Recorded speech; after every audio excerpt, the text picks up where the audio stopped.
Hello everyone, I hope you all are doing good, and this new initiative of Daily News Decoded is helping you all in segregation of the topics of the newspaper for prelims as well as the mains. With respect to the mains, as I have told you earlier also, there can be one specific theme, but the different dimension of that particular theme can be covered over a period of time. If you are reading newspaper on everyday basis, then easily you can connect those dots. For example, recently President Trump took the oath as the 47th president of United States of America, and we have received a lot of comments also that there should be a special session on India US changing relationship or how India US future is going to be. So today in our Beyond Classroom session, we are going to discuss the India US relationship, so you can easily watch. We have also covered one portion of India US relationship in Daily News Discussion or Daily News Decoded, so you can connect those particular dots with today's discussion. Coming back to today's session, we are going to cover some of the major events which took place and are going to be a part of today's newspaper. The first discussion is going to be about the Indian Railways. So when we talk about Indian Railways, there can be multiple dimensions of that. As Indian Railways, it's going to be a part of infrastructure of paper 3, but this particular theme can have multiple dimensions. For example, Indian Railways and its role with respect to economic growth, Indian Railways at its growth with respect to the employment, Indian Railways and the new initiatives or the modernization of Indian Railways. But today's topic is going to talk about the railway safety status because of the unfortunate incident which took place. Now, whenever we talk about any particular incident or any particular disaster or this particular thing, we always think this disaster happened because of any institutional failure or any of the agency failure or with respect to the nature or of the technical failure or with respect to human error. This incident took place with respect to a very unique or a hidden challenge where crowd or a rumor played a very important role in making this incident, right? So today we are going to talk about the railway safety status in detail, that what are going to be the major causes and what government is doing with respect to different initiative, as well as we will be covering that hidden challenge in this particular session, right? So as I told you, it can be about the economic growth, employment, modernization, but the today's topic is going to talk about the safety. तो एक ही particular dimension के या एक ही particular theme के कई multiple dimensions हो सकते हैं. तो किसी दिन आर्टिकल आपका इकोनॉमिक ग्रोथ या एम्प्लॉयमेंट से रिलेट करके आ सकता है इंडियन रेलवेज का, किसी दिन उसके पर्टिकुलर इंफ्रास्ट्रक्चर पे आ सकता है, किसी दिन with respect to triple P model with respect to the Indian Railways पे आ सकता है कि how this triple P model can play an important role with respect to the Indian Railways. So that depends that which particular theme is going to be part of that particular day, right? So moving forward, as I told you that this incident took place with respect to the Pushpak Express where a rumor played an important role, right? So this is going to be the major topic of our discussion. Now, as I told you, there can be different dimension. UPSC has already asked a question on private-public partnership with respect to triple P model in the infrastructure projects and examine the role of triple P model in the redevelopment of railway station. As you know, and this topic we have also discussed when I was talking about the different zones of the Indian Railways. There is going to be a scheme of the modernizations of the railway station. You should definitely know in comments which scheme I am talking about. So UPSC has asked the question that how the triple P model can play an important role with respect to the redevelopment of Indian Railways. So there can be different dimensions which can be asked. Okay. Now coming back to the discussion, as we see in prelims what kind of question can be asked. For example, there can be any new initiative, there can be new scheme, what kind of new modern techniques which are going to be in use. For example, push and pull technology, you should definitely know. So these kind of keywords based question or these kind of technology based question or these kind of initiative or scheme based question can be known. For example, Kavach, right? So it can be a prelims based question. And when we talk about a broader theme, it can be on the upgradation of the railway infrastructure, modernization, or with respect to the safety, or when it comes to the safety, so with respect to safety, it also comes a part of the disaster management where the role of NDRF is going to be. So it can be a well connected question with respect to the Indian Railways and with respect to the disaster in case of any unfortunate incident has happened, right? So it can be clubbed with respect to the role of NDRF and other agencies, how these disasters can be avoided, right? So there can be an interconnected question. Moving forward and coming back to the moving forward with respect to the Indian safety and covering the core theme, let's first cover that what is going to be the basic highlights of the Indian Railways, right? So as we all know that the first railway line is going to be 1853 between Mumbai and Thane. So whenever you are going to read about the modern history, the major development took place under the British Raj in the 1853 when the first railway line is going to be coming into functional, right. Now the first question arises, who is going to be the Viceroy or Governor General at that particular time when the first railway line is going to be there, right. Second, it is going to be the fourth largest network in the world and second largest network in Asia. So now if I want to ask you, so now if I ask you which are going to be the 1, 2 and 3rd global networks with respect to the largest network, you should tell me in comment box what are going to be the 1, 2 and 3, right. So 1853 first railway line between Mumbai and Thane, fourth largest network, one of the largest employer in the public sector, as it is already written, that largest public undertaking and the one of the largest employer.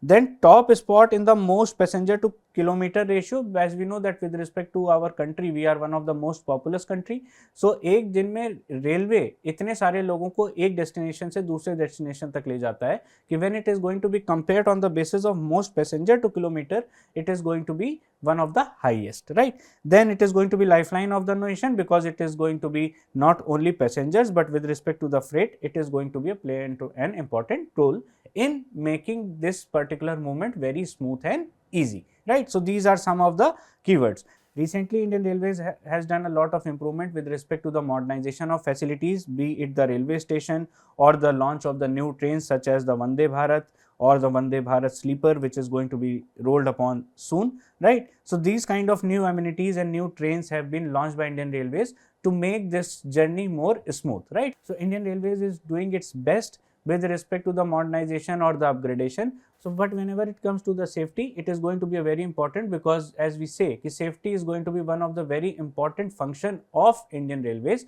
So recently with respect to this incident, what are going to be the major reasons and how we are going to make sure that in future we can avoid these kind of incidents or these kind of unfortunate incident, we are going to talk about. Okay. So moving forward, major train accidents in recent history, that is going to be the incident which happened 2 days back. Next, we know that the Odisha train tragedy where 2 trains collided, right. Then there is going to be Amritsar train disaster. So recently 2 or 3 train accidents have happened with respect to the collision or the derailment, but this is going to be very unique because it happened because of a rumor. So passengers are going to be one of the major reasons where they played some kind of role in making this incident. So we will talk this hidden challenge, but we know that Jalgaon train incident and Odisha train tragedy, we all know about it, right. Next, so when we talk about the causes of incident, we can segregate into 2 or 3 parts. For example, the derailment, collision, signal failure, this can be clubbed under technical plus human failure. So these incidents can happen because of any technical reasons or technical failure, for example derailment, or with respect to the collision because of some kind of signal fault. So it can be a signal failure and a collision, and derailment because of the poor infrastructure or not maintenance of the rails properly, right. So these can be a technical or the human failure, because sometimes if when the human factor is going to come into existence, so might be the driver has missed that particular signal, तो उसकी वजह से ये incident हुआ हो. So it can be clubbed under technical plus human factor, and this can be clubbed because overcrowding and over speeding and level crossing accidents where the other stakeholders, where the passengers can also play some kind of role, है ना. So because you know the capacity of the train is going to play a crucial role in deciding its safety. As we have seen, because of the festival seasons or especially into the marriage season, you have seen a lot of movement or a lot of people are moving from one place to another. That is going to lead overcrowding. And secondly, with respect to the level crossing accident, we see that there are going to be proper norms. Whenever any train is going to be passing, the crossing is going to be closed, but our human behavior is going to be like that we can cross that particular crossing, right. So some of the train accidents are going to cost of the life because of these particular reasons. So apart from technical human, the citizens behavior or passengers role is going to be another factor, right. So this is going to be one of the reason which we are going to talk in detail today. Okay, moving forward, as you see the recent train accident, in terms of the recent trend, you see a lot of percentage is going to be because of the derailment, and another important data which is going to showcase that a lot of percentage with respect to train accident is also because of the unmanned railway crossing. So as I was talking about कि there can be a railway crossing so that there is going to be a proper barricading, उसके बाद भी कई बार लोग उस चीज को ध्यान में नहीं रखते हुए एक तरफ से दूसरी तरफ जाते हैं, and that is going to be one of another reason. So be it the manned railway crossing or unmanned railway crossing, they both play a very important role in the train accident. So as the data is going to showcase, but over a period of time you see the recent trend has been declining. So that means railway is doing a lot of work with respect to improving our railway safety or with respect to improving our passenger safety. Moving forward, another trend which can be seen, that if we see the year 2009 and 10 and if we compare with respect to 2022 or 23, the recent past year, we see that there is going to be a decline, but recently there is going to be some increase. So that means railway safety has become a cause of concern in the recent times. The reasons can be different, but when we see with respect to the number of serious rail incident, fortunately they are going to be on a declining rate. So there can be some other reasons. For example, that particular train incident cannot be categorized in terms of any major serious incident, but ऐसा नहीं है कि railway incidents इस तरीके से पूरी तरीके से बंद हो गए हो. So there is going to be still some gap with respect to the safety measures. और इस वाले इंसिडेंट में जो अभी पुष्पक एक्सप्रेस के साथ हुआ है, that is going to be very unique, है ना. सो यहाँ से लेकर के इफ वी सी 2009-10 से लेकर के 2020-21 तक they are going to be on a declining rate. And recently as we have discussed the Odisha train tragedy और the recent Pushpak, some of the derailment, some of the collision have made this incidents again on a inclining rate. So some of the reasons for these incidents we have already discussed. They can be derailment, or they can be collision, or they can be failure of signaling, and passenger role with respect to the or citizens behavior with respect to the crossing of the railway, or their behavior whenever they are going to travel, है ना. So if we see this particular trend, recently railway board has taken this into cognizance and a lot of measures are going to be implemented. Now talking about the categories of train incident. So as I told you, there can be any technical factor. For example, the proper infrastructure is not going to be maintained, or the technicalities of the railway functioning, or the rail is not going to be maintained. So that can be one factor. Second factor can be a human factor, where the person who is going to be responsible for the driving of the train or the maintenance of the train, they did some kind of mistake, right? So technical and human factor are going to cause derailment. They are going to cause the signals, they are going to cause the collision. So they can be the direct factors which are going to be responsible for these categories of causes. But recently in this particular incident, what happened, and that this particular article specifically mentions, so I would like to highlight some of the pointers from article, that how the role of citizens or how the role of the passengers can play an important role. This incident happened because there is going to be a rumor that there is going to be a fire, which is going to cause the panic, and people are going to come down and they are going to hit by another train, and some of the people are going to be fall down, and that is going to be the major reason for the cause of their life. And another this kind of incident took place. If you see this particular second paragraph, that the panic shown by the passenger is a typical response in India, as in seen stampede. In 2017, a flower vendor on a railway platform bridge in Mumbai apparently complained in Marathi of her flowers falling.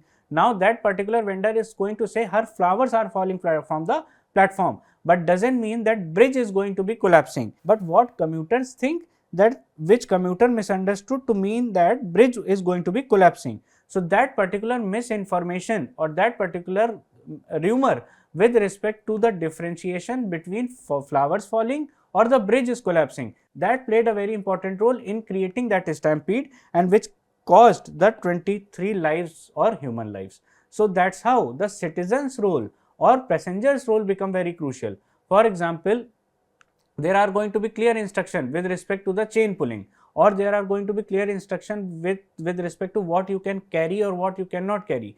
But we as a citizens do not follow those particular instructions, or sometimes we take those instructions so casually that they can be a cause of concern for our railway safety. So apart from these two particular things, with respect to the technical factors or with respect to the human factors, the citizens' behaviors is going to be one of the important thing, because recently this is going to happen and that costed 13 lives. So this we should take care in terms of our addition in the railway safety, because it is like a hidden challenge, right? So moving further, what are going to be the methods? So as with respect to technical factor or human factor, Kavach we have already discussed, but telling you again, using the GPS and RFID technology, we can track down the position and we can also see that how that particular train is moving in one particular block, so that if the train is going to be in this particular block and if there is going to be another train in this particular block, one train and the other train, if they are coming together so close, they are going to be stopped, right? This is actually derived from the TCAS system, which is majorly used into the airplanes, that if there is going to be in particular another airplane at the same altitude and at the same longitude, and that particular airplane can collide. So this particular airplane will be given some kind of instruction to either ascend or either descend, so that they are not going to collide because they are on the same track. So similarly, if these two trains are going to be on the same track, and if the position of this particular train and this particular train can be measured, we get to know कि ये वाली train अगर इस section में है और ये एक और ट्रेन इस सेक्शन में है, तो एक पर्टिकुलर डिस्टेंस के बाद और करीब आने के बाद इस पर्टिकुलर ट्रेन को रोका जा सकता है automatically. And this particular Kavach system has been developed indigenously. It is in the process of operations because it is going to cost a lot of money to implement this particular kavach in this entire rail network, because as we seen, we have a very vast rail network. So there can be funding and implementation problem, but government had took this step very stringently to put this kavach system into in our rail networks, right? So that is the first thing which is going to be improve our safety measures, so that our technical or the human factors kind of reasons which can be a cause of concerns for railway safety can be minimized. Next, efforts to improve safety measure, there is Rashtriya Rail Sanrakshan Kosh Fund also, which has been allocated 1 lakh crore, that is a non-collapsible fund for 5 years, so that our critical safety measures can be improved. So this is going to be the fund which is going to be utilized. Next, with respect to our Setu Bharatam scheme, so when dedicated freight corridors were planned, it was seen that there are going to be a lot of train accidents because of the manned crossing also and unmanned crossing also, and majorly unmanned crossing. So what government did, under the Ministry of Road and Transport and Highways, Setu Bharatam scheme aims to eliminate railway level crossing across all national highways, so that there are no railway crossing at our national highways. So they have made it either the underpass or they have made the flyovers, so that the people can easily smoothly go from this particular section to another particular section of the road, and they are not going to disturb the railway traffic, and also because of the railway movement, their lives are also not going to be in danger. So that was a very important step which is going to be taken by Setu Bharatam scheme, the thing which you should definitely remember, that it is under Ministry of Road and Transport and Highways and not under the Ministry of Railways. That is important, right? So the major objective that it is going to eliminate railway level crossing across all national highways, right? And we have discussed that how unmanned crossing or manned crossing play a crucial role. Moving further, efforts to improve railway measure security in terms of institutions. Which institution play some important role? The first is going to be Commission of Railway Safety. इस commission of railway safety को इस particular article में भी mention किया गया है. The most important thing that it do not fall under the ministry of railways. This you should definitely remember. It falls under ministry of civil aviation. So Commission of Railway Safety is going to be fall under Ministry of Civil Aviation. What it is going to be objective and the mission for the zero accident tolerance. So it is going to contribute towards railway safety of network, which is going to be final mission or the final outcome of the zero accident tolerance policy, and it comes under Ministry of Civil Aviation, not under the Ministry of Railways, because most of you can be confused because it is going to be talking about the Commission of Railway Safety, under which ministry it is going to be, right? So this kind of question can be asked. Next, All India Rail Safety Council. It is going to be a forum for exchanging experiences and lessons, so that all those inputs can be taken, and whenever a new policy or new framework is going to be framed for railway safety, these inputs are going to be very important. So it is going to be a All India Railway Safety Council, that is another institution or another agency which is going to be responsible for railway safety. Next, now challenges ahead, as we know कि whenever we are going to roll any particular scheme or take any new initiative or new technology has to be implemented, it is going to require a lot of money. See, movement of railways is not only going to be taking in consideration कि it is going to be a very profitable organization, right? As we say, whenever you are going to buy a ticket, there will be a specific mention that this percentage of only rupee is going to be earned by railway by your ticket money, है ना? So when it comes to the passenger, railway has an objective for the last mile connectivity also. It earns major of its revenue from the freight, right? So its revenue are majorly dependent because of the freight movement and not with respect to passenger movement. But the responsibility to move the passenger from one destination to another is the responsibility of the railway. So which requires funds for its operation, and when we are going to upgrade some kind of technology, it requires new funds. So this is going to be first thing where new funds is going to be can be a challenge for funding of railways. But recently government has taken new initiative, as we have said that with respect to safety they have implemented a new fund, with respect to modernization, with respect to Amrit Bharat scheme, with respect to signaling system, with respect to infrastructure, with respect to new technology like Kavach. Government is trying its best to make this railway more secure and more smooth. Next, there can be a staff shortage, which is always in news with respect to be it the people who are involved into the maintenance, or people who are involved into the technology, or people who are especially involved into the operation. Locomotive pilots recently also presented their concern to the government for their work-life balance or for their long working hours. So staff shortage is going to be another.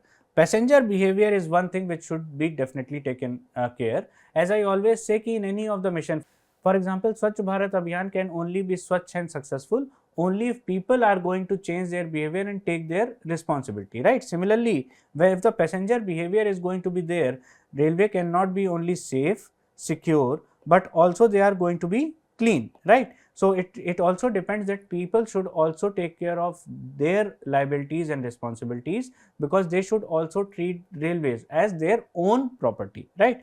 Next, aging infrastructure, and for that recently modernization of Indian Railways has already started, be in terms of infrastructure level or be in terms of technology upgradation, right? So these are the major challenges which railways have been taken. These are the major challenges which have been taken by the railways, and they are trying their best. Next, some of the international practices, for example, from the Europe and UK, we can take care of their signaling system as well as train protection and warning system. इसी वाली चीज को implement करने के लिए TCAS and Kavach we are implementing, right? So some of the global practices. The next learning which can be taken from Japan is with respect to their citizens' behavior. So if you are traveling to Japan, or especially into their densely populated cities such as Tokyo, then only you are going to find on the platforms people are behaving, they are giving the equal space, first people to come out, then entering into that, and they are treating that railway property as their own. So citizens' responsibility behavior is going to be one of the major thing, or one of the major lesson which can be learned from this particular incident, because of the rumor or because of some of the things which are not allowed into the railways, if they are going to be carried, such as a stove or any of the inflammable, it can be a major cause for any of the new incident, right? So citizens' behavior can definitely be learned from the Japan, apart from its efficiency and the time management of railways, right? So these can be some of the international practices can also be learned. Next, with respect to the way forward, recently CAG has also reported on two important things. Firstly, the RRSK funds which have been given 1 lakh crore rupees, they should be implemented, they should be properly implemented in the operational as well as the safety. So as per the CAG report, Indian Railways should prepare a detailed outcome framework for each item of safety. What are going to be various parameters, which parameters require more attentions, how much is going to be the funding allocation. So it should be that kind of mechanism so that these funds can easily be utilized in the efficient and effective manner. Secondly, a very important committee, sometimes it can be used. Kakotkar committee is going to be a committee which is going to recommend there should be a statutory railway safety authority. So as I said, for railway safety there should be a statutory, means a legal backed authority, so that the implementation, their effectiveness can be more than a particular other kind of any authority, right? So there can be a statutory railway safety authority which should have more powers because it is going to have a legal backing. So these two are going to be the major recommendations in terms of way forward, right? So I hope this particular discussion is going to be fruitful in taking railway at a glance with respect to the railway safety. So moving forward to the next topic, that is going to be artificial intelligence. So if you are going through the newspaper recently, you must have heard this term because at the World Economic Forum Davos ये term काफ़ी बार news में आया, दो initial stages को लेकर के या दो मेजर रीजंस की वजह से. पहला, what are going to be the major potentials for artificial intelligence, and secondly how it is going to be a challenging prospect, right? So if you go through this particular article, here our minister Ashwini Vaishnaw sir is saying that on misinformation and mistrust emerging as the biggest threat globally as identified by the World Economic Forum, and that are going to be the challenges posed by AI. He said he will definitely take care of these necessary safeguards, but the opportunities presented by the AI are also huge. So there is going to be a debate that how this AI can be a positive aspect for the global world in terms of the economy or in terms of other prospects. But initially there was going to be only the debate regarding the positives, but now the debate is also shifting with respect to its challenges. And do we need a global regulation? So do we need any global regulation, or do we need any global cooperation for the regulation of artificial intelligence, right? So if you see in generic, this topic is going to be related with the science technology, and this topic is also going to be related to the economy. This topic can be also talking about the regulation, so it can be a part of paper 2 of governance also, right? So this is a very broad theme. I am going to talk this particular theme or this particular topic in basic generic prospect, because the only thing which is going to be mentioned in this article, that India poised to lead in artificial intelligence with the sustainable growth of 6 to 8% with respect to economic growth, right? But this is going to be a term. Recently our Chief Minister of Maharashtra also commented on the role of the artificial intelligence, right? So this is a hot topic. Most of the points will be covered into the upcoming discussions also, if any new dimensions are going to be added, right? So moving to the first major topic, that with respect to the evolution of artificial intelligence. So as you know, if we talk about the evolution and we talk about the calculator, this is going to be a basic machine which is going to make us helpful in calculating of anything, right? So the major objective is calculating, right, of basic numerics or basic calculations, so that those calculation or complex calculations can be made easy. So starting from the standard one, then we moved out to the a different kind of a calculator which can be known as a scientific, which is going to be very more, or we can say which is going to capable of solving complex problems, right? Scientific calculators which are going to solve the scientific calculations or complex calculations. Then whenever we talk about the evolutions of the computers, so initially apart from the calculations, they are going to be in other problems also, or their applications are going to be in other areas also, right? So they have another different rules. But now when we talk about the artificial intelligence, so artificial intelligence can be defined when we are adding some kind of logic, right? So when we are doing our algorithm and data which is going to make some predictions, and these predictions are going to be made on some logic, then we can add the word artificial intelligence, or artificial can easily be defined. We will talk in detail more with respect to differentiation from intelligence and artificial intelligence, but in general artificial intelligence, that is going to be one step ahead of the computer technology, where we are going to make some new predictions also, some new algorithm also, some data analysis also, and these data analysis are going to be based on some kind of parameters or logic, right? So they are going to be very helpful, rather than not only in one specific field of only calculation, but starting from calculation to data prediction to monsoon to traffic to medicines, there can be multiple applications. So that is why our minister is also pointing out that it is a very huge area where new opportunities are going to come, and it can play a very important tool for any country's economic growth, right? So that is going to be there. The origin started in the 1956, but that is not going to be majorly asked. So you can have a generic idea about the meaning of artificial intelligence. Moving further, when we talk about the applications of artificial intelligence, as I have discussed with respect to healthcare. So, for example, you are going to do your CT scan or MRI. If any person is going to do it, then the doctor is going to diagnose that particular CT scan or MRI, and based on the parameters or based on the reports, he can easily diagnose that is there any kind of issue or what kind of health issue is going to be there. So, with the usage of artificial intelligence, as I said, with the set parameters and with the set parameters and with the kind of parameters on the databases analysis, which is going to be a logical analysis, this can be done with respect to more efficient way, right? So, in care of healthcare, similarly in agriculture, let's suppose you are going to do a modeling of cropping pattern.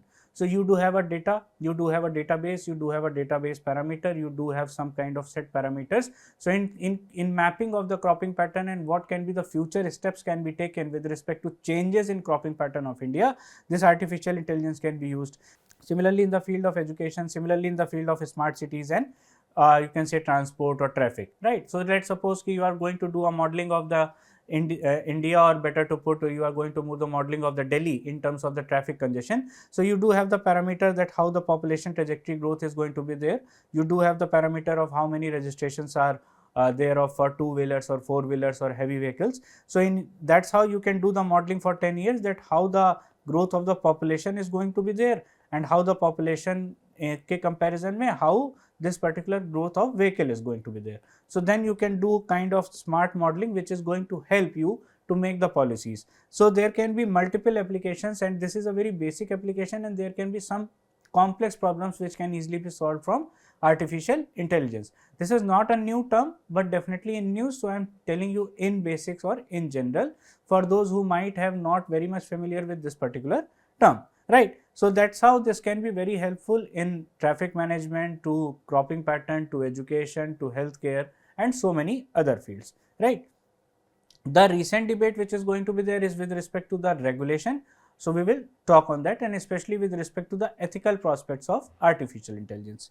Recently, a report was also published by Accenture, Rewire for Growth, Accelerating India's Economic Growth with Artificial Intelligence. This was also the one of the major point as mentioned in the initial of the article, that it is going to play a very important role or crucial role in the development of economy. So, now you can ask, sir, how? जैसे LPG reforms के बाद और digital era के बाद the role of computers or this digital technology is going to play a very important role in the economic growth.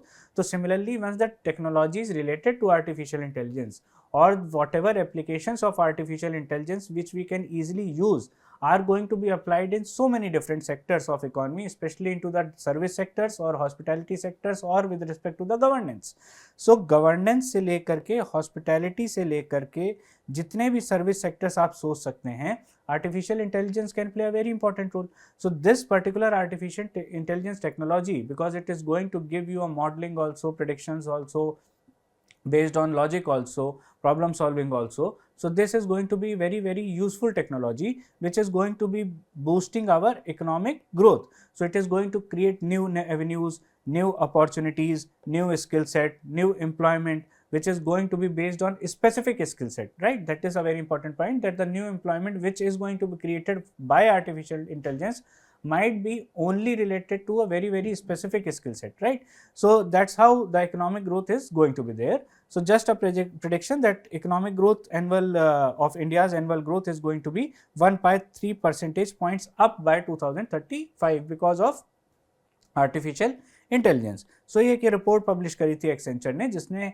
Role of artificial intelligence with respect to economic growth के बारे में बात की गई, right. Now moving further with respect to the recent debate.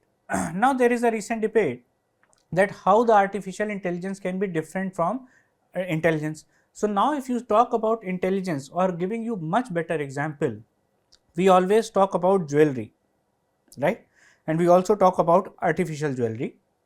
So, now here we can see the term artificial has been added before jewelry. That means the intrinsic value of this gold is inherited in jewelry.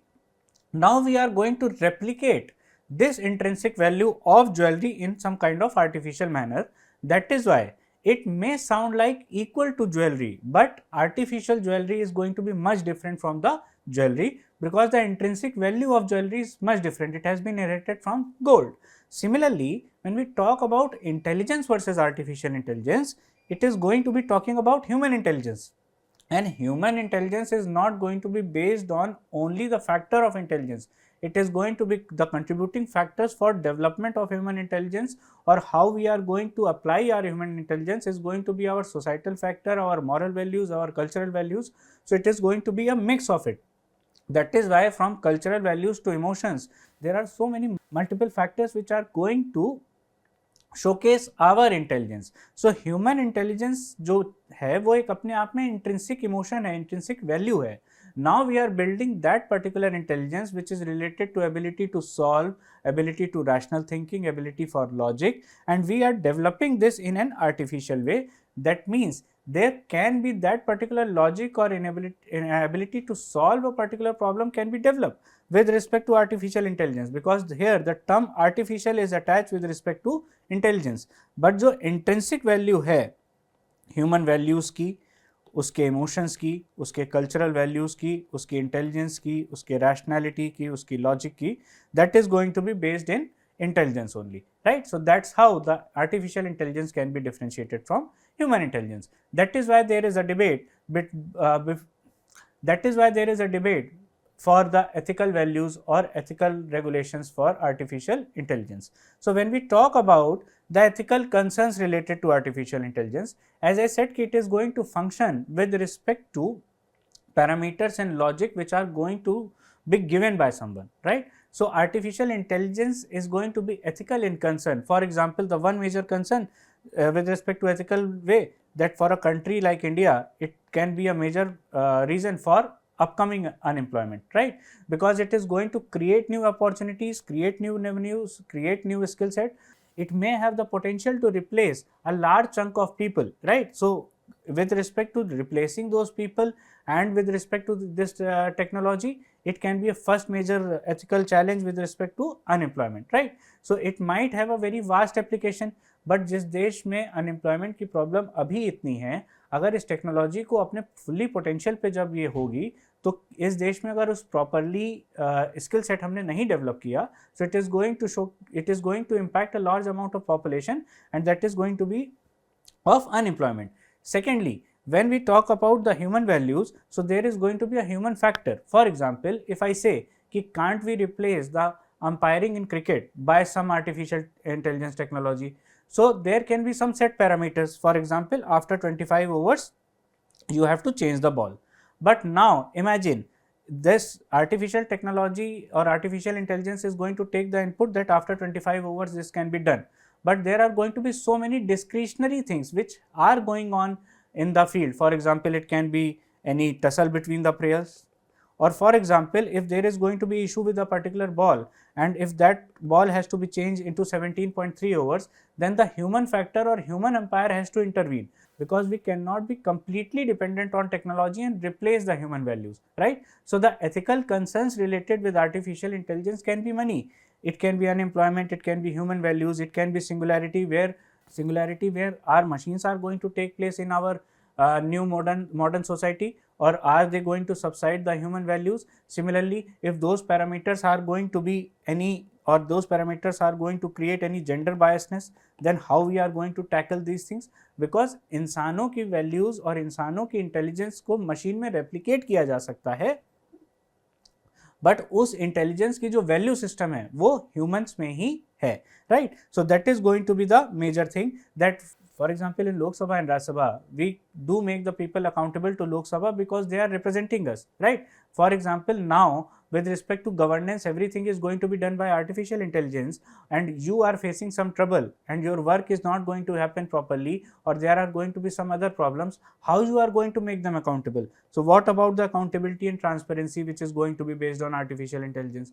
So there can be ethical challenges also which are going to be involved with respect to artificial intelligence, and this is the major segment which is going to be spoken about recently in World Economic Forum at Davos. That is why there is going to be a need for global regulation, that do we actually need to regulate them, or once we are going to regulate, on what parameters, and do we require any particular nation to nation based policy, or there should be a policy like, for example, climate. जैसे climate पे है तो national policies भी हैं और global policies भी हैं. So similarly, with respect to artificial intelligence, क्या हमें नेशनल पॉलिसीज़ के अलावा ग्लोबल लेवल पे भी आपस में कॉपरेशन चाहिए और कोई ग्लोबल लेवल पे हमें एग्रीमेंट की ज़रूरत है? So that is going to be the new debate, right? So there can be new some intelligence or some ethical issues which are going to be involved. For example, biasness and fairness, privacy and data, transparency we have spoken about. We have spoken about artificial intelligence in medicine, right? For example, especially in healthcare, you cannot replace a doctor completely from with respect to artificial intelligence, right? So these kind of new ethical challenges have come up with the regular use of artificial intelligence, and how they are going to shape up our economic growth along with these challenges, that is going to be the question of debate. That is why there is going to be a need for regulation which is going to be spoken about. So might be in future there is going to be any major specific policy with respect to regulation on the global level or national level, you should keep a note of it, right? So that's why this topic is very important. Next, as we talk about the challenges, that still this technology is developing, so we are not very much aware that what kind of challenges can come, but अभी उतनी research नहीं हुई है, तो अभी IPR के बारे में उतना नहीं पता है, या किस तरीके के चैलेंजेस ये सोसाइटल को लेकर के आएगा. For example, globalization can be termed in terms of a very very economic phenomena, कि okay, now we are getting globalized in terms of economy, but how we have impacted our society with respect to this globalized world, that is going to be also another thing. Similarly, when we talk about the digital technology, it is not only related to a change into the domain of science and development. How this digital technology is going to change our lifestyle, how this digital technology can lead to some societal problems which are like the mental health or depression. So how this digital revolution can impact society is going to be a question. Similarly, there can be some challenges which are technology based challenges with respect to artificial intelligence, funds, research, more technology, how the IPR are going to be regulated. But similarly, there, apart from technology, there are going to be some of the societal challenges. So lack of data ecosystem, expertise, manpower, skill set, unemployment. Then with respect to technological changes, cost, intensity of research, unethical privacy, right? Similarly, IPR regime. So these can be technological challenges, right? So these can be the major challenges which we can think about, right? There can be more different pointers or sub parts of it, but these are the major subheadings, right? Recently, government has also taken some of the initiatives so that we are in line with using of this technology. See, whenever any new technology is going to make your life easy, you cannot completely discard them. If somebody is going to imagine that if we are not going to use computers in 2025, that is not going to be possible. So similarly, once the artificial intelligence is going to evolve, we definitely have to be used to it, but where is going to be that silver lining, that is going to be the question, right? So recently we have also upgraded our national strategy for artificial intelligence, which we have inducted in 2018. We have the new policy for artificial intelligence for all. To build our skill set, we have also set Artificial Intelligence Center of Excellence. This in the recent debate Ashwini Vaishnav sir spoke about also. So my question to you, what are going to be the objective of these 5 different initiatives, that you should definitely let me know in the comment box. Second, what is going to be the difference in human intelligence and artificial intelligence according to you? You can also let us know, right? Moving next, that with respect to any kind of question which you can expect, so there can be a question that how you can use the artificial intelligence to transform governance in India, right? So there can be a question on governance, how artificial intelligence can be used in transforming the health infrastructure or education. So this question is more specific to complete governance. There can be any question with respect to health, education, or very sector based question, right? So this can also be there. What can be the potential benefits and challenges which are going to be associated for this governance framework? So this question is 2 part. Firstly, the potential, and then the challenges, and then the regulation, right? So that's how you can cover this topic. The more detail will be coming in the near future if the global body or all the governments are going to take some major actions in the field of artificial intelligence regulation. So keep a tap on it. So, now let us move to some of the topics which are going to be of prelims importance. The first topic which we are going to discuss is going to be geotagging of Chinar trees. So, recently this is going to be news because they are going to be geotagged and the QR codes are going to be assigned to them. So, geotagging is going to be the first term and Chinar trees is going to be the second term. They are going to be majorly related to the environment and ecology part, right. So, the first, whenever any species or any tree or anything is going to be in news with respect to the environment section, definitely you should definitely note 2-3 points. For example, we have also discussed for national park or species कि क्या क्या ध्यान रखना चाहिए. वैसे ही चिनार trees के लिए पहले तो अगर उसका साइंटिफिक नेम आप याद कर सके तो ठीक है, वरना if there is going to be any local name, for example chinar trees is going to be locally going to be known as buin, so you should definitely know this. Then what kind of trees they are going to be there, evergreen or deciduous. So, category कौन सी है? So, they are going to be of deciduous trees and the height is going to be 30 meter and they can go to up to the 15 meters initially in general and they can raise up to 30 meters. Then in which regions they are going to be found? So, eastern Himalayas, native to the region of the eastern Himalayas and they are going to be native into the Himalayas. So, that is going to be another aspect. जो उनका maturity time है वो takes 30 to 50 years to mature and around जो उनकी life है वो 150 years के around होती है. So, the life span of these trees is too long, right. So, that are some of the basic fundamentals or some of the facts regarding Chinar trees, right. Recently they are going to be assigned a geotagging. So, जब भी आपने local self government के reforms के बारे में पढ़ा होगा, so whatever infrastructure is going to be created by local self government, they are majorly geotagged and especially in terms of infrastructure development or whatever assets we are going to create. So, what is the meaning of geotagging? We are tagging that particular infrastructure or that particular tree or that particular species, so that we can always locate them as well as always trace their location, right. So, what we are going to do? We are going to geotag them, means we are pinpointing their location, so that in future if these trees are going to be cut, we definitely know कि this at this particular location this tree has been cut. That is why we are also assigning a QR code to identify the different trees, right. So, geotagging and the QR code have been assigned to these particular trees and they are going to be done by government to save them. Chinar trees is majorly do have very ecological and economic importance both. Economic importance में they are majorly used for some of the medicinal purpose and especially for furniture, right. So, you can see कि for some of the showpiece or for very high end furnitures, the wood of this particular trees are used. So, that is why this particular thing is going to be in news, which is going to give digital tree Aadhaar. It is an initiative to conserve Chinar trees, which is going to be by Jammu and Kashmir government, so that they are not going to be threatened by the or they are not going to be cut down by for different purposes. So, whatever you have to remember in this, that Jammu Kashmir government took an initiative for assigning a digital tree Aadhaar by geotagging them and assigning a QR code, as you can definitely see in this picture, that an assigned QR code as well as the geotagging of this particular tree has been done. So, this type of news can be a for importance, for example, what can be the usage of Chinar trees, in which locations they are found, what is going to be their local name and what do you mean by digital tree Aadhaar. So, that is going to be the first news with respect to the prelims, right. That is going to be the first news related to the prelims. Now, there is a question, what do you understand by the geotagging? It is the process of assigning geographical coordinates to a digital image or a video. It is used to track the movements of wildlife and monitor climate change.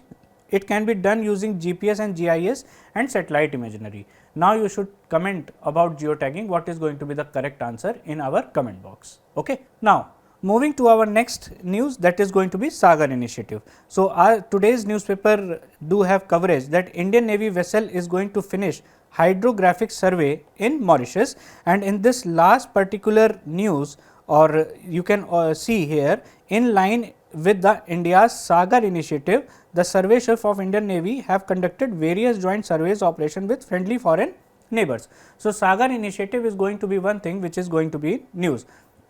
In general, it is going to be a part of paper 3 of science also, because hydrographic survey is involved and internal security also, or international relations, that is going to be the major thing, right. So, let us see what is going to be the SAGAR Initiative. So, SAGAR initiative was launched in 2015 to make our presence more strong in the IOR region. We have also talked about IOR region in our previous videos. If you have not watched the importance of IOR region, you can easily watch them. Secondly, it is going to be security and growth for all regions. So, two type of questions can be expected from this particular news, specifically first with respect to the mapping, that what is going to be the order of these particular islands if I am moving from the Mumbai, or I am moving from any of other island in Indian Oceanic region. So, where Seychelles is located, Maldives is located, where Madagascar is located, where Mauritius is located. So, right now Mauritius is in news, but you should have a clear idea of all these island nations, right. And second is going to be SAGAR initiative, as I told you, it is going to be announced into 2015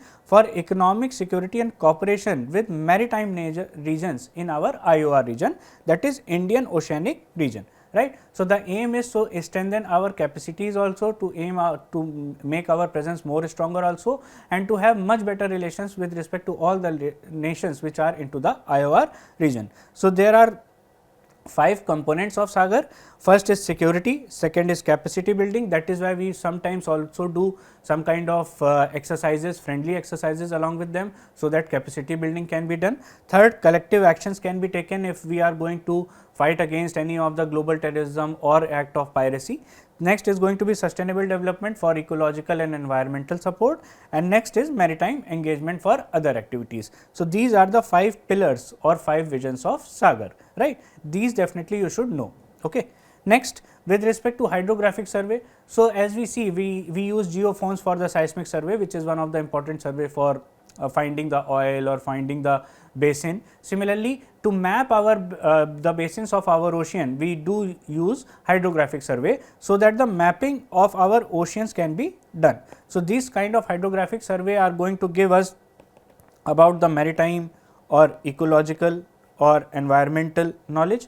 Similarly, they can also do the seabed mapping, right. So, there can be different applications with respect to oceanography, with respect to internal security, with respect to the other aspects of oceans, right. So, this is going to be recently conducted by an Indian Navy, and this exercise has been concluded into Mauritius. That is why SAGAR initiative is going to be there, as these hydrographic survey are going to be a part of SAGAR initiative. Okay. So, what you have to know? You have to know about the SAGAR initiative, you have to know about the 5 components of SAGAR initiative, you have to know about Indian Ocean region, you have to know about different countries or island nations of Indian Ocean region. This is the basic information which you should know. Next is going to be a practice question, that which are going to be the challenges of a SAGAR initiative. Do comment in the comment box about the correct answer. Okay. So, next news is about Subhash Chandra Bose with reference to his birth, as which is going to be known as Parakram Divas. Subhash Chandra Bose ji के बारे में जितनी बातें की जा सकती हैं उतनी बातें मेरे स्तर पे करना या मेरे लिए उस इतने लिमिटेड टाइम में करना नहीं हो पाएगा. So you can talk a lot about Subhash Chandra Bose, his contributions, and whenever you read about his contributions in making the India modern or with respect to his national movement, you can definitely go through his different contributions into the modern history, right. So, whenever you are going to read modern history, you are going to know a lot of details about Subhash Chandra Bose. Just a basic with respect to some of the facts and figures, he is going to be born in Cuttack and Orissa. Very intellectual person, he qualified the civil services at that time when there were so many restrictions, right. So, he went for civil services examination and he qualified for the civil services. There is a very famous story which is attached with Subhash Chandra Bose civil services examination, that he was not very much sure about the passing of that civil services examination. So, he wrote a letter back to his friend that he is not very much sure about the passing of his examination, but at the end of the day he qualified that examination with a very good rank. But after 1.5 years he left that civil services examination or that job and came to India and began his national movement participation with Indian National Congress. So, over a period of time he contributed to the Indian National Congress and national movement, but after 1938 and 1939 he parted his ways with Indian National Congress and he moved to his own journey, right. That is how he is going to organize the INA, and he is going to establish the provincial government in Singapore, right. So, there are some of the facts which are going to be associated. As I told you, he is going to qualify in 1920, then in 1921 he is going to participate in national movement, starting his journey with Mahatma Gandhi ji and Jawaharlal Nehru ji and Indian National Congress. The famous slogans, give me blood and I will give you freedom, and the famous slogan of Delhi Chalo. He is also the first person who addressed Mahatma Gandhi as the father of the nation. So, that is another important fact with respect to the prelims point of view. Secondly, as I told you, after the differences with Indian National Congress, he parted his ways, and then he moved to Soviet Union, Germany and Japan. He went with the aim of raising a movement against the Britishers, and he is going to organize the Indian National Army, which is actually going to be formed by Mohan Singh. So, what you have to remember, that actually it is going to be formed by Mohan Singh in 1942, but it is going to be reorganized by Subhash and Bose, and then he established the provincial government, and in the year of 1946, right. So, that is the contribution of the Subhash Chandra Bose. So, there is not much to know about Subhash Chandra Bose ji, but we cannot cover this vast personality in such a short span of time. Moving further, there is going to be another practice question with respect to Indian National Army. It is going to be formed by Mohan Singh with the help of Japanese, and who is going to give the slogan Chalo Delhi, and INA actively participated into Quit India movement under Subhash Chandra Bose leadership, right. So, you can definitely let us know the answer in our comment box. So, that is all for today with discussion of the two macro articles with respect to the railway safety and artificial intelligence, and some of the prelims oriented article. I hope this initiative is very much helpful in the analysis of the newspaper, as well as giving you some idea that what kind of coverage should be done, as well as the segregation of this particular topics. Today you are also welcome for the Beyond the Classroom program. You can easily watch it on our YouTube channel, because we are going to discuss about the India and US relationship under the presidentship of Trump. Thank you and have a great day.